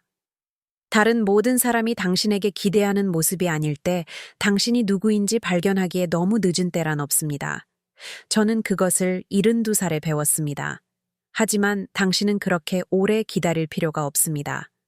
비슷한 일을 겪으셨나요? 당신이 아끼는 누군가가 가족의 돌봄이, 현금 인출기 또는 감정의 쓰레기통 역할 속으로 사라지는 것을 지켜보셨나요? 당신을 사랑한다고 주장하는 사람들로부터 기본적인 인간 존엄성으로 대우받고 싶다는 생각에 죄책감을 느껴본 적이 있나요? 당신의 이야기는 중요합니다. 당신의 경험은 유효합니다. 존중과 경계에 대한 당신의 필요는 이기적인 것이 아닙니다. 그것은 필수적입니다. 이 이야기가 당신의 마음에 와 닿았다면, 당신이 더 나은 대우를 받을 자격이 있다는 것을 상기시켜 주었다면, 변화가 가능하다는 희망의 순간이라도 주었다면, 부디 이 영상에 좋아요를 누르고 구독해 주세요. 혼자가 아니라는 말을 들어야 할 누군가와 공유해 주세요. 함께 우리는 어둠을 지나 빛으로 서로의 손을 잡을 수 있습니다. 당신은 싸울 가치가 있습니다. 당신은 구할 가치가 있습니다. 비록 당신이 구해야 할 사람이 당신이 사랑하는 사람일지라도, 비록 당신이 직접 구해야 할지라도, 특히 그럴 때 말입니다.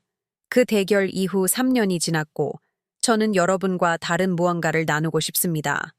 치유란 단지 트라우마에서 살아남는 것뿐만 아니라 그것에도 불구하고 번성하는 것임을 증명하는 무언가를요.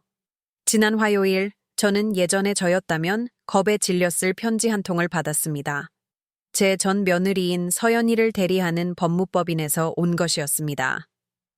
그녀는 저와의 면접 교섭권을 요청하고 있었습니다. 자신을 위해서가 아니라 그녀의 아이들, 즉 제 손주들을 위해서였죠. 아무래도 하나가 어머니에게 우리 토요일 만남에 대해 이야기했고 막내 지훈이가 할머니 박정숙은 어디 갔냐고 물어봤던 모양입니다. 변호사를 통해 쓰여진 서연이의 편지는 신중하고 형식적이었지만 법률 용어 사이에서 저는 진정한 후회를 감지할 수 있었습니다. 예전에 저였다면 즉시 민준이에게 전화해서 이것이 무엇을 의미하는지 걱정하고 두려움이 저를 대신해 결정을 내리게 했을 겁니다. 대신 저는 그 편지를 사흘 동안 붙들고 앉아 제가 원하는 것이 무엇인지 생각했습니다. 다른 누군가가 필요로 하는 것이 아니라 제 자신의 평화와 행복에 도움이 될 것이 무엇인지를요. 저는 변호사에게 전화해서 중립적인 장소에서 서연이를 만나기로 했습니다. 벚꽃이 막 피기 시작한 서울식물원에서요. 그녀는 제가 기억하던 것과 달라 보였습니다. 어딘가 더 작아 보였고 마치 결과의 무게가 그녀를 닳게 한 것 같았습니다. 그녀의 날카로운 모서리는 더 부드러워 보였고 눈은 덜 계산적으로 보였습니다. 사과하고 싶어요. 우리가 앉을 벤치를 찾기도 전에 그녀가 말했습니다. 모든 것에 대해서요. 약물 치료 계획에 동조한 것, 재정적 조작. 어머님은 그저 아이들을 사랑했을 뿐인데 아이들을 어머님에게서 떼어놓은 것까지요.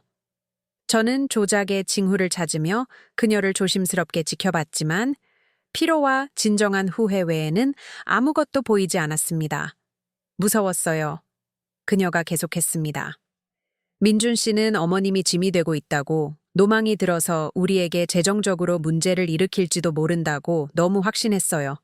저는 그가 우리 가족을 보호하고 있다고 저를 설득하게 내버려 뒀지만 이제는 우리가 어머님을 희생시키면서 우리 자신을 보호하고 있었다는 걸 알아요.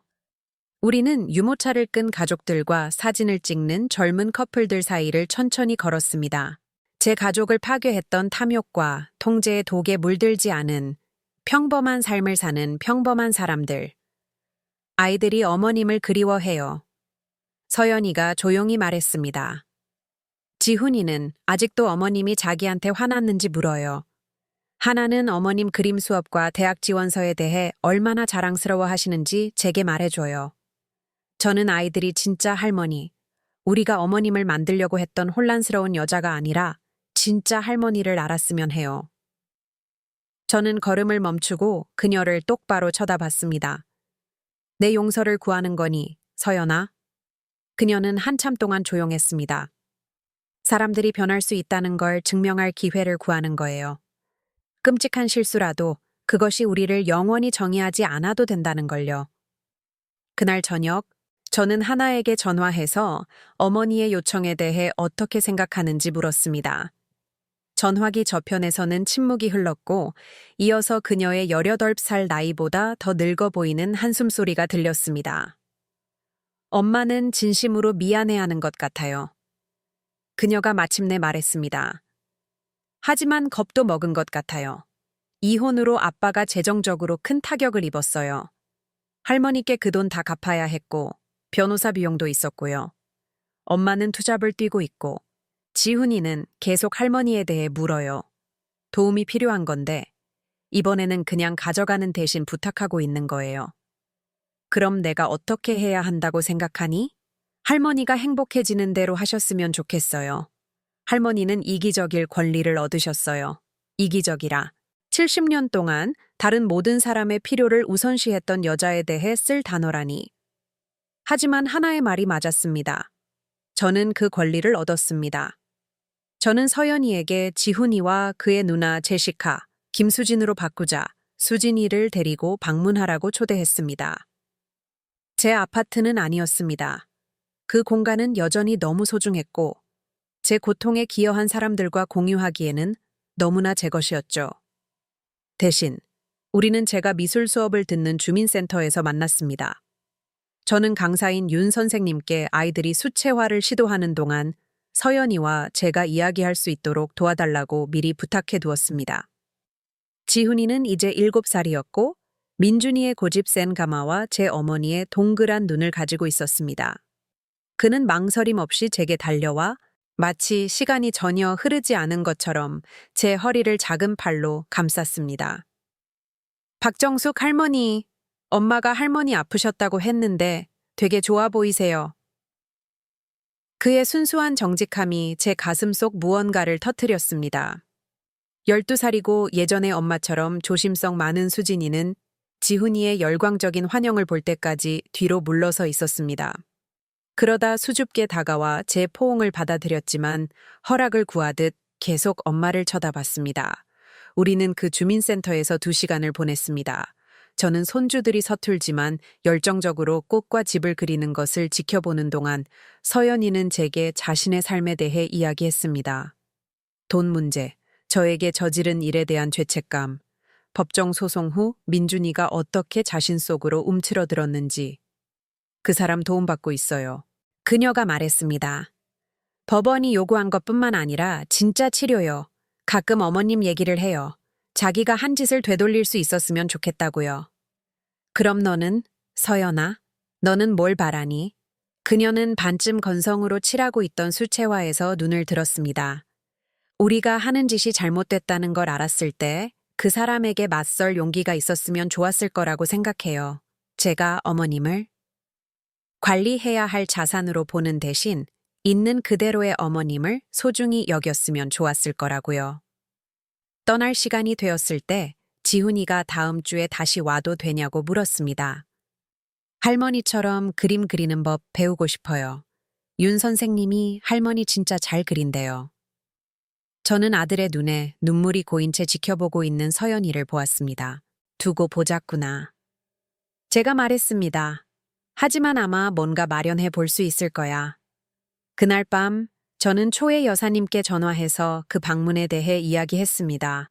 그녀는 언제나처럼 판단 없이 들어주었고 그녀 자신의 어려운 가족 상황을 헤쳐나가는 데 도움이 되었던 지혜를 나눠주었습니다. 용서는 있는 것과 같지 않다. 그녀가 말했습니다. 그리고 누군가에게 또 다른 기회를 주는 것이 예전에 가졌던 똑같은 기회를 줘야 한다는 뜻은 아니요. 그 아이들 부모가 다시 널 다치게 하지 않게 하면서도 그 아이들을 사랑할 수 있자녀. 다음 달 동안 저는 제게 안전하다고 느껴지는 손주들과의 일과를 만들었습니다. 토요일 오후 주민센터에서의 미술 수업, 서연이가 아이들을 데려다주고 데리러 오는 방식이었죠. 제 아파트 방문도 사적인 가족 저녁 식사도 조작과 통제의 낡은 패턴으로 돌아갈 기회도 없었습니다. 아이들은 이 환경에서 잘 자랐습니다. 지훈이는 동물 그림에 재능이 있다는 것을 발견했습니다. 원초적인 기쁨으로 종이에서 튀어나올 것 같은 야생적이고 다채로운 생명체들이었죠. 수진이는 더 조심스럽고 정확했으며 오래된 교과서의 과학 사파처럼 상세한 식물 그림을 그렸습니다. 아이들과 있을 때 다르시네요. 어느 날 오후 아이들이 엄마와 함께 떠난 후 윤 선생님이 말했습니다. 여기에 오는 대부분의 할머니들보다 더 편안해 보이세요. 더 이상 아이들의 행복에 책임감을 느끼지 않아요. 저는 그 말을 하면서 깨달았습니다. 사랑하지만 아이들의 모든 감정적 안녕의 무게를 제 어깨에 짊어지고 있지는 않아요. 사실이었습니다. 예전에 박정숙이었다면 끊임없이 걱정했을 겁니다. 아이들이 충분히 먹고 있는지, 학교에서 잘하고 있는지, 부모가 제대로 대우하고 있는지, 겨울에 입을 따뜻한 코트가 있는지. 새로운 박정숙은 그들을 온전히 사랑했지만 건강한 거리를 두었고 제 자신을 고갈시키지 않으면서 자유롭게 줄 수 있는 것을 제공했습니다. 어느 토요일, 지훈이가 저를 멈칫하게 하는 질문을 했습니다. 할머니, 아빠는 왜 할머니가 진짜 아픈 것도 아닌데 아팠다고 했어요? 서연이의 얼굴이 하얗게 질렸지만 저는 더 이상 다른 사람의 거짓말을 덮어주지 않는 법을 배웠습니다. 가끔, 지훈아, 어른들은 실수를 한단다. 큰 실수를. 네 아빠는 내가 혼란스러워서 나에게 중요한 것들에 대해 질문하지 못하게 하는 게 더 쉬울 거라고 생각했단다. 어떤 질문이요? 내 돈에 대한 질문, 내가 내 인생을 어떻게 살고 싶은지에 대한 질문, 그리고 내가 계속 졸리게 만드는 약을 먹고 싶은지 아닌지에 대한 질문 같은 것들. 그는 아이들이 중요한 계시해 보이는 진지함으로 이것을 숙고했습니다. 그건 별로 착한 것 같지 않아요. 그가 마침내 말했습니다. 그래, 제가 동의했습니다. 별로 착하지 않았지. 하지만 때로는 사람들이 무섭거나 돈 걱정을 하거나 다른 사람도 감정이 있다는 걸 잊어버렸을 때 착하지 않은 짓을 한단다. 수진이가 그림에서 고개를 들었습니다. 그래서 할아버지랑 같이 안 사시는 거예요? 그것도 일부란다. 얘야. 때로는 사람들이 서로에게 충분히 심하게 상처를 주면 예전에 서로를 아주 많이 사랑했더라도 더 이상 함께 살 수 없게 된단다. 그 질문들은 1년 전이었다면 저를 화나게 했을지도 모릅니다. 저는 더 이상 진실을 두려워하거나 다른 모든 사람을 그들의 행동의 결과로부터 보호하는 것에 대해 걱정하지 않았습니다. 아이들은 나이에 맞지만 실제적인 왜 그들의 가족이 깨졌는지에 대한 정직한 대답을 받을 자격이 있었습니다. 서연이는 칭찬할 만하게도 이러한 대화를 막거나 아이들의 자연스러운 호기심을 다른 곳으로 돌리려고 하지 않았습니다. 그녀는 조용히 앉아 때로는 눈물을 닦았지만 제가 제 방식대로 아이들의 질문을 처리하도록 내버려 두었습니다. 특히 솔직한 대화가 있었던 한 세션 후에 그녀는 개인적으로 이야기할 수 있는지 물었습니다. 제가 알아주셨으면 해요. 우리가 주민센터의 작은 정원에서 아이들이 노는 것을 보며 그녀가 말했습니다. 제가 우리를 다시 어머님 삶에 완전히 들여보내 달라고 조종하려는 게 아니라는 걸요. 우리가 그럴 자격이 없다는 거 알아요. 저는 그저 제 아이들이 너무 늦기 전에 할머니를 알았으면 하는 거예요. 무엇에 너무 늦기 전에? 아이들이 진짜 힘이 어떤 모습인지 배우기 너무 늦기 전에요. 사랑이 학대를 받아들이는 것을 의미하지 않는다는 것을 이해하기 너무 늦기 전에요. 제가 그들에게 잘못을 인정하고 비록 피해를 되돌릴 수는 없더라도 만회하려고 노력하는 것이 가능하다는 것을 보여주기 너무 늦기 전에요. 그것은 그녀가 제게 한 말 중 가장 정직한 것이었습니다. 서연아, 제가 조심스럽게 말했습니다. 네가 알아줬으면 하는 게 있어. 나는 결코 예전처럼 너를 신뢰하지 않을 거야. 나는 다시는 너에게 약한 모습을 보이지 않을 거야. 하지만 그렇다고 해서 우리가 아이들의 행복에 기여하고 내 경계를 존중하는 앞으로 나아갈 길을 찾을 수 없다는 뜻은 아니야. 그녀는 눈물을 흘리며 고개를 끄덕였습니다.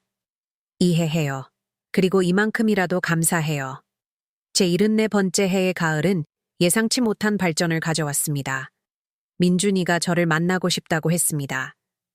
서연이나 아이들을 통해서가 아니라 그가 일으킨 고통을 인정하고 직접 사과할 기회 외에는 아무것도 요구하지 않는 신중하게 쓰여진 편지를 통해 직접적으로요. 저는 거의 거절할 뻔했습니다. 그가 입힌 상처는 제가 가장 무조건적으로 사랑했고 가장 많이 희생했던 아이에게서 왔기 때문에 가장 깊었습니다. 하지만 호기심이 조심성을 이겼습니다. 저는 서연이를 만났던 그 중립적인 장소, 이번에는 단풍이 금빛과 붉은 빛으로 물들고 있는 식물원에서 그를 만나기로 동의했습니다. 그는 40살보다 더 늙어 보였고 머리카락에는 흰머리가 섞여 있었고 눈가에는 잠 못 이룬 밤과 무거운 후회를 말해주는 주름이 있었습니다. 그가 제가 지정된 만남의 장소로 향하는 길을 걸어오는 것을 보았을 때 그의 얼굴은 어린아이처럼 일그러졌고 잠시 동안 저는 천둥이 칠 때 제 무릎으로 기어들던 어린 소년을 보았습니다. 엄마. 그가 그 단어에서 목이 메어 말했습니다. 어디서부터 시작해야 할지 모르겠어요. 진실부터 시작해. 제가 그의 옆 벤치에 앉으면서도 조심스러운 거리를 유지하며 말했습니다. 전부 다. 그는 몇 년 동안 숨겨왔던 도박 문제에 대해 말했습니다. 그가 그렇게 많은 돈이 필요했던 진짜 이유, 제가 무심코 그의 빚을 갚는 데 도움을 주었던 것들. 그는 제 적금이 그의 모든 문제에 대한 해결책처럼 보이게 만들었던 재정적 압박에 대해 말했습니다. 그는 영철이가 약을 제안했던 날, 그것이 잘못되었다고 느꼈음에도 불구하고 어떻게 동조했는지에 대해 말했습니다. 저는 스트레스로부터 엄마를 보호하고 있다고 스스로에게 말했어요. 그가 손을 떨며 말했습니다. 상황이 실제로 얼마나 나쁜지 아는 걱정으로부터요. 하지만 사실은 우리 자신을 보호하고 있었어요. 우리가 어떤 사람이 되었는지 마주해야 하는 것으로부터, 진짜 해결책을 찾아야 하는 것으로부터, 엄마를 자신의 선택을 할 자격이 있는 성인으로 대해야 하는 것으로부터요. 그는 거의 1시간 동안 이야기하며 몇 년 동안의 거짓말과 정당화, 그리고 묻혀있던 수치심을 쏟아냈습니다. 저는 방해하지 않고 들으며 제가 알아차리게 된 조작의 징후를 그의 얼굴에서 찾았지만 진정한 고뇌 외에는 아무것도 보이지 않았습니다. 가장 최악은 그가 마침내 말했습니다. 제가 엄마를 사람이 아니라 문제로 보는 법을 배웠다는 거예요. 진실을 알 자격이 있는 사람이 아니라 진실을 감당할 수 없는 사람으로 생각하는 법을요. 엄마를 통제하는 것이 돌보는 것과 같다고 스스로를 설득하는 법을요. 그래서 지금은 뭘 보니? 제가 물었습니다. 저는 우리 모두를 합친 것보다 더 강한 여자를 봐요. 그가 망설임 없이 말했습니다. 우리가 그녀에게 한 짓에서 살아남을 만큼 강한, 다른 누구도 구해주지 않을 때 자신을 구할 만큼 강한.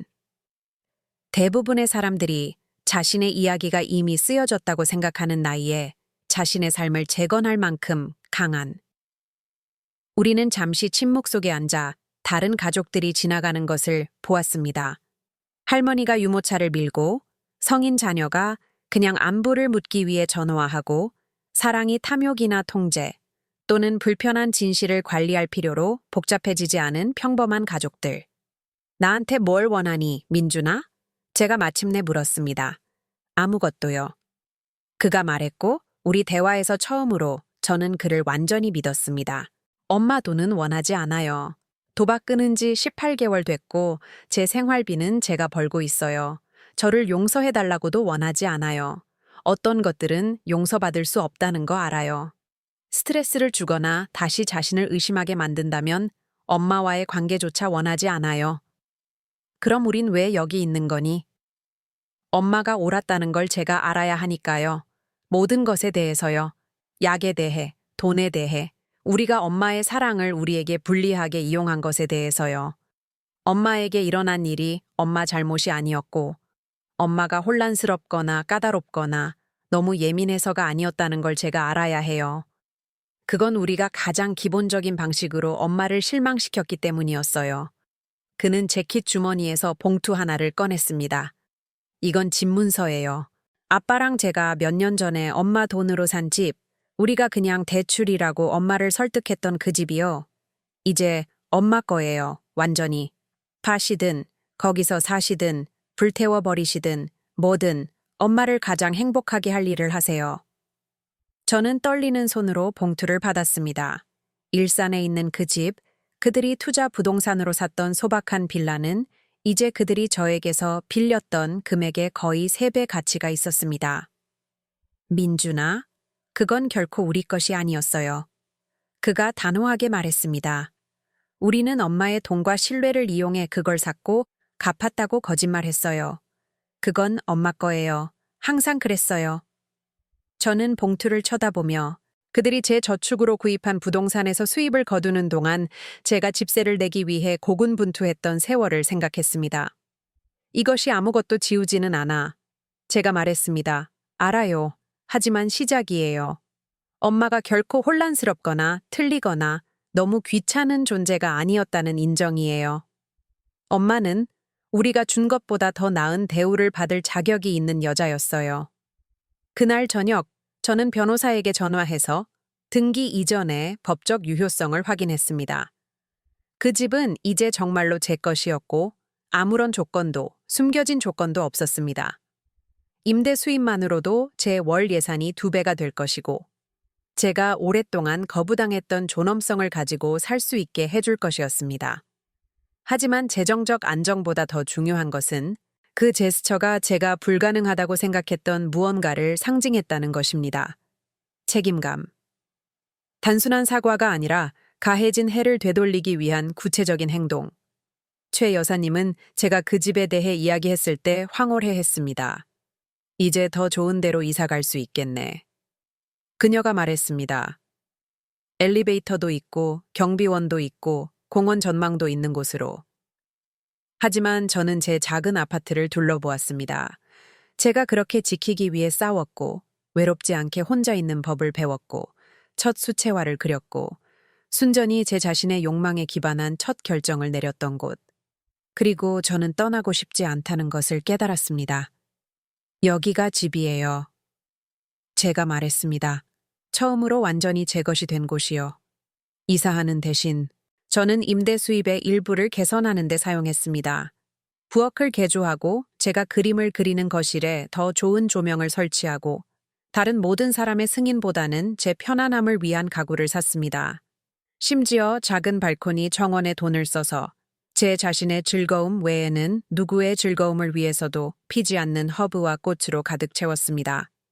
가장 의미 있는 변화는 물리적인 것이 아니었습니다. 그것은 제가 마침내 기다리는 것을 멈춘 방식이었습니다. 오지 않을지도 모르는 전화를 기다리는 것을 멈췄습니다.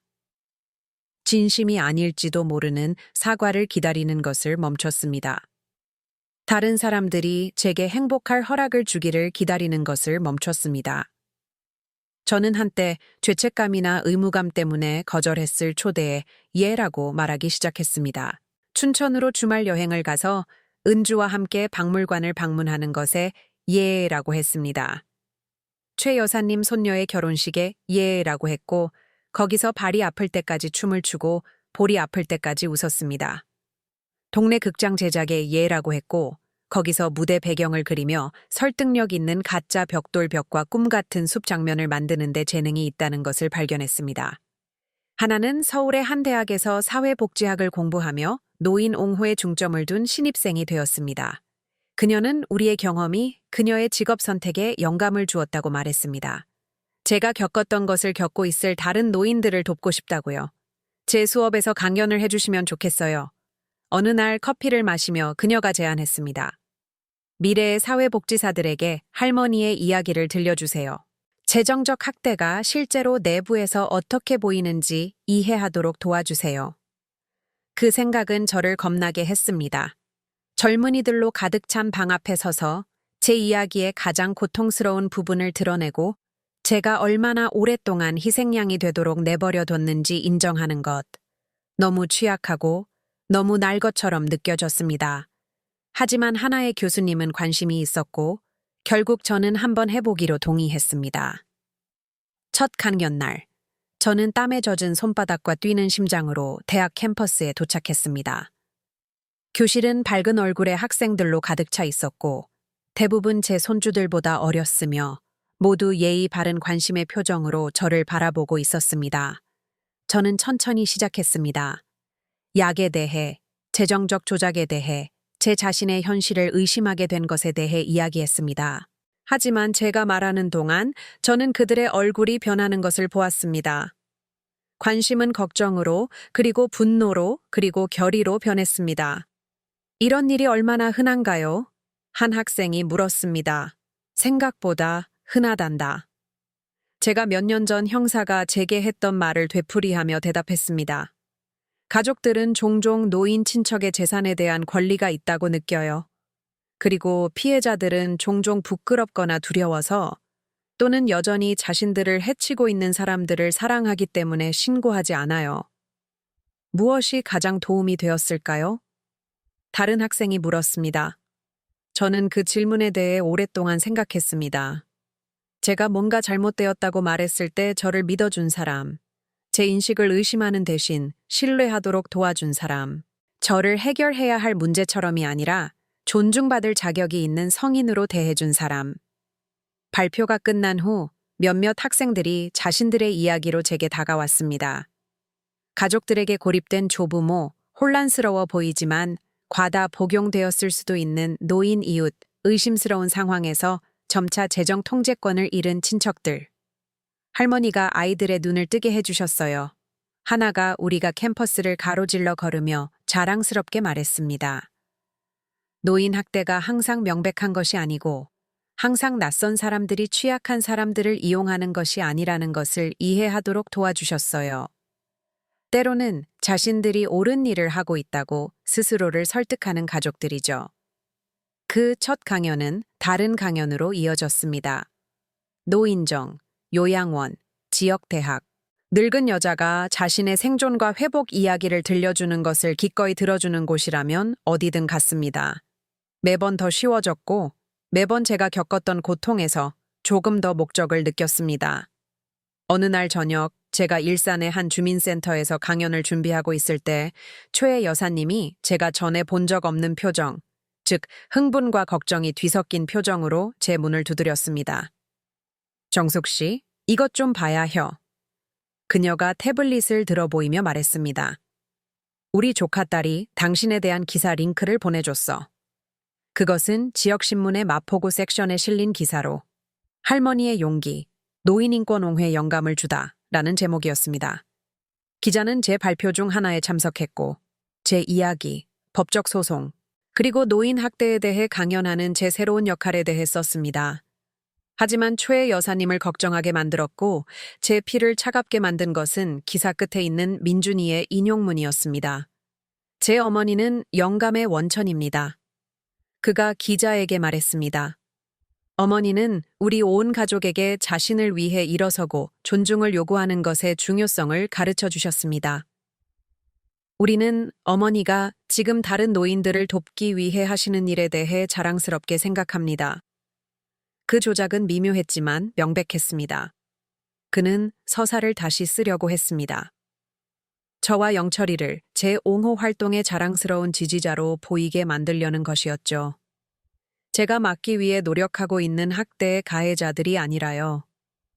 그놈이 당신 성공을 이용해서 자기 이미지를 회복하려는 거요. 초의 여사님이 침울하게 말했습니다. 당신 힘 덕분에 자기가 좋아 보이게 만들려는 거지. 저는 그 기사를 쳐다보며 제가 뒤로 하고 떠났다고 생각했던 그 익숙한 분노가 치밀어 오르는 것을 느꼈습니다. 하지만 이번에 분노는 달랐습니다. 더 깨끗하고 더 집중되어 있었죠. 저는 그를 믿을 만큼 어리석었던 제 자신에게 화가 난 것이 아니었습니다. 저는 진실을 계속해서 조작하려는 그의 시도에 화가 났습니다. 다음 날 아침, 저는 그 기사를 쓴 기자에게 전화했습니다. 한 가지 명확히 하고 싶습니다. 제가 말했습니다. 제 아들의 인용문은 오해의 소지가 있습니다. 그는 제게 자신을 위해 일어서는 법을 가르쳐주지 않았습니다. 그는 제가 맞서 싸우는 법을 배워야 했던 사람들 중 한 명이었습니다. 그는 제 일에 대해 자랑스러워하지 않았습니다. 그는 그 일이 필요하게 된 이유 중 하나였습니다.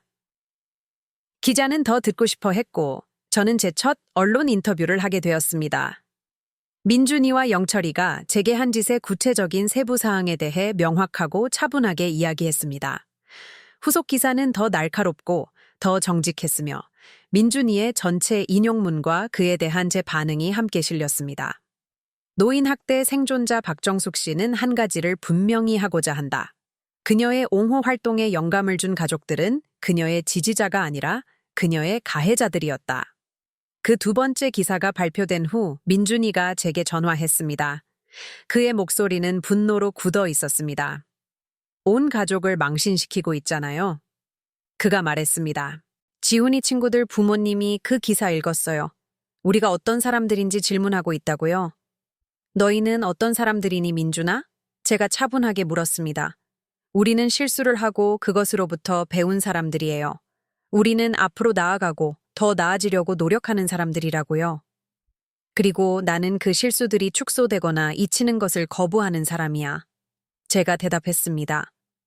나는 내 이야기가 내 가해자들을 더 편안하게 만들기 위해 다시 쓰이는 것을 허용하지 않을 사람이야. 그럼 이게 끝이에요? 영원히 우리를 벌할 거예요? 절대로 만회할 기회를 주지 않을 거예요? 만회한다는 것이 내가 너희를 너희 행동의 결과로부터 보호해야 한다는 뜻은 아니야. 제가 말했습니다. 그것이 내가 너희의 평판을 관리하거나 너희 삶을 더 쉽게 만들어줘야 한다는 뜻도 아니지. 앞으로 나아가고 싶다고? 앞으로 나아가. 하지만 네가 그럴 동안 내가 너를 이끌어줄 거라고 기대하지는 마. 저는 몇 달 만에 가장 가벼운 기분으로 전화를 끊었습니다. 그 대화는 제가 식물원에서 민준이의 사과 이후로 씨름해왔던 무언가를 명확히 해주었습니다. 용서는 제가 깨달았듯이 그의 삶을 더 쉽게 만들어줄 것을 요구하지 않았습니다. 치유는 피해가 없었던 척하는 것을 의미하지 않았습니다. 그 겨울, 저는 목소리가 눈물로 떨리는 캐롤 김미숙으로 바꾸자 이라는 여성으로부터 예상치 못한 전화를 받았습니다. 선생님이 노인정에서 강연하시는 걸 들었어요. 그녀가 말했습니다. 약과 돈에 대해서. 그리고 저한테도 그런 일이 일어나고 있는 것 같아요. 다음 1시간 동안 미숙 씨는 가슴 아프게도 익숙한 이야기를 들려주었습니다. 점차 그녀의 재정을 통제하게 된 성인 자녀들, 그녀를 몽롱하고 수능적으로 만드는 약, 무언가 잘못되었다는 느낌은 커져가지만 그녀의 걱정을 믿어주는 사람은 아무도 없다는 것. 제가 어떻게 해야 할까요? 그녀가 물었습니다. 저는 제가 취했던 단계들을 그녀에게 안내했습니다. 모든 것을 기록하고 신뢰할 수 있는 법적 도움을 찾고 명확한 사고를 위한 안전한 공간을 만드는 것. 하지만 실용적인 조언보다 더 중요한 것은 제가 제 가장 어두운 순간 동안 누구에게도 받지 못했던 것을 그녀에게 주었다는 것입니다. 그녀의 인식이 정확하고 그녀의 걱정이 합리적이며 그녀가 받고 있는 것보다 더 나은 대우를 받을 자격이 있다는 확인. 당신은 미치지 않았어요. 제가 누군가 제게 해주길 바랐던 바로 그 말을 했습니다. 상상하는 게 아니에요. 그리고 자신을 구하기에 너무 늙지도 않았어요. 그 전화는 다른 전화들로 이어졌습니다. 노인정 네트워크를 통해 마포구에 사는 할머니가 이해하고 믿어주고 맞서 싸워 이겼다는 소문이 퍼졌습니다. 제 전화는 들어줄 사람, 경험을 확인해줄 사람, 자원을 찾는 데 도움을 줄 사람이 필요한 노인들의 전화로 정기적으로 울리기 시작했습니다. 저는 훈련받은 상담사나 법률 전문가는 아니었지만 잠재적으로 더 가치 있는 무언가였습니다. 탈출이 가능하다는 희망을 줄 수 있는 생존자. 저는 제가 겪었던 일을 겪고 있는 노인들을 위한 비공식적인 지원 네트워크가 되어 그들을 변호사, 사회복지사, 그리고 지원그룹과 연결해 주었습니다. 최 여사님은 제가 이 전화들을 정리하는 것을 돕기 시작했고 직접 전화하기를 두려워하는 사람들을 위해 그녀의 아파트를 2차 연락처로 사용했습니다. 우리는 시스템을 개발했습니다. 그녀가 초기 전화를 받고 상황의 안전성을 평가한 다음 진정으로 그들의 경험을 이해하는 사람이 필요한 경우 저와 연결해주는 방식이었습니다. 끔찍한 일에서 아름다운 것을 만들어냈네. 어느 날 저녁 우리가 지난달 제가 자원과 연결해준 사람들 목록을 검토하며 그녀가 말했습니다. 당신 고통을 다른 사람들 자유로 가는 길로 만들고 있어. 75번째 생일에 저는 다른 종류의 축하를 조직했습니다. 친구들과의 사적인 파티 대신 저는 주민센터에서 노인 인권 인식 모임을 주최했습니다. 저는 제 옹호 활동을 통해 만난 모든 사람을 초대했습니다. 다른 생존자들, 사회복지사들, 노인 학대 사건을 다루는 변호사들, 그리고 노인들을 통제하지 않고 지원하는 방법을 이해하고 싶어 하는 가족들. 하나는 노인 학대를 인식하는 방법에 대한 정보, 도움을 받을 수 있는 자원, 그리고 자신의 경험을 기꺼이 공유한 생존자들의 이야기로 전시물을 설치하는 것을 도왔습니다. 최 여사님은 그녀의 유명한 식혜를 만들어 왔고 은주는 그녀의 정원에서 꽃을 가져왔습니다. 노인들의 존엄성과 자율성을 보호한다는 공동의 목표를 중심으로 모인 사람들로 가득 찬 그 방에 서서 저는 전에 경험해보지 못한 무언가를 느꼈습니다. 진정한 목적을 찾은 삶의 깊은 만족감. 한 말씀, 한 말씀. 누군가 외쳤고 점차 방이 조용해졌습니다. 저는 저를 지켜보는 얼굴들을 둘러보았습니다. 젊은 사회복지학과 학생들, 중년의 변호사들, 동료 생존자들, 더 잘하고자 하는 가족들. 이것이 이제 제 진짜 가족이라는 것을 깨달았습니다. 혈연이나 의무로 묶인 것이 아니라 공유된 가치와 상호 존중으로 묶인 가족. 3년 전 제가 시작했습니다. 저는 제 자신의 마음을 믿지 못하고 제 자신의 돈에 접근할 수 없으며 제 필요는 중요하지 않다고 확신하게 된 여자였습니다. 오늘 저는 제 가치를 알고 제 진실을 말하며 목소리를 잃었다고 생각했던 다른 사람들이 목소리를 찾도록 돕는 여자입니다. 박수는 따뜻하고 지속되었지만 제게 가장 의미 있었던 것은 제가 분명히 볼 수 있었던 개개인의 얼굴들이었습니다. 인식을 나타내며 고개를 끄덕이고 눈물을 닦고 이 일을 계속 이어나가기로 결심한 듯 보이는 사람들. 우리는 나이가 존엄성을 감소시키지 않고 가족 관계가 학대를 정당화하지 않으며 자신을 선택하기에 너무 늦은 때란 없다고 믿기 때문에 여기에 있습니다. 우리는 우리 노인들이 보이지 않거나 버려지거나 관리 가능한 존재가 되는 것을 거부하기 때문에 여기에 있습니다. 공식 프로그램이 끝난 후 사람들은 남아 이야기를 나누고 연락처를 교환하고 미래의 협력을 위한 계획을 세웠습니다. 저는 노인법을 전문으로 하는 젊은 변호사와 대화하게 되었습니다. 우리 자문위원회에 선생님 같은 분이 필요해요. 그녀가 말했습니다. 이 경험을 직접 겪으시고 우리 의뢰인들이 실제로 무엇을 겪고 있는지 이해하도록 도와주실 수 있는 분이요. 그것은 3년 전이었다면 너무 위축되어 고려조차 할 수 없었을 제안이었습니다. 하지만 그 주민센터에 서서 자신의 목소리를 가치 있게 여기고 경험을 존중하는 사람들로 둘러싸인 여자는 망설이지 않았습니다. 영광입니다. 제가 말했습니다. 그날 저녁 늦게 마지막 손님이 떠나고 최 여사님이 제가 정리하는 것을 도와준 후 저는 아파트에 혼자 앉아 사람들이 제게 남긴 카드와 편지들을 살펴보았습니다. 제 이야기를 듣고 자신의 상황을 살펴볼 용기를 찾은 사람들의 감사 메시지. 노인 친척과의 관계에서 문제적인 패턴을 인식한 가족들의 메모. 제가 우연히 만든 비공식 네트워크에 참여하고 싶어 하는 사람들의 연락처. 한 편지가 특히 제 눈길을 끌었습니다. 파티 중에 서연이가 직접 전달한 것이었습니다. 정숙 어머님께 라고 쓰여 있었습니다. 제가 어머님이 어떤 분이 되셨는지에 대해 얼마나 자랑스러워하는지, 어머님의 일에 얼마나 영감을 받았는지, 또는 제 아이들이 어머님의 강인함을 목격하게 되어 얼마나 감사한지를 말씀드릴 자격이 없다는 것을 압니다. 하지만 그래도 말씀드리겠습니다. 어떤 진실들은 경계를 넘는 위험을 감수할 가치가 있기 때문입니다. 어머님은 고통을 목적으로 바꾸셨습니다. 우리 모두에게 진정한 회복력이 어떤 모습인지 가르쳐주는 방식으로요. 어머님은 자신에게 가해진 일이 자신이 될 수 있는 것을 정의하게 두기를 거부하셨습니다. 어둠에서 빛을, 절망에서 희망을, 무력함에서 힘을 창조하셨습니다. 지훈이와 수진이는 옹호가 할머니, 대중연설가 할머니, 사람들을 돕는 할머니에 대해 이야기합니다. 아이들은 어머님으로부터 나이가 약점이 아니라 지혜를 가져온다는 것을 배우고 있습니다. 경계가 관계를 파괴하는 대신 창조한다는 것을요.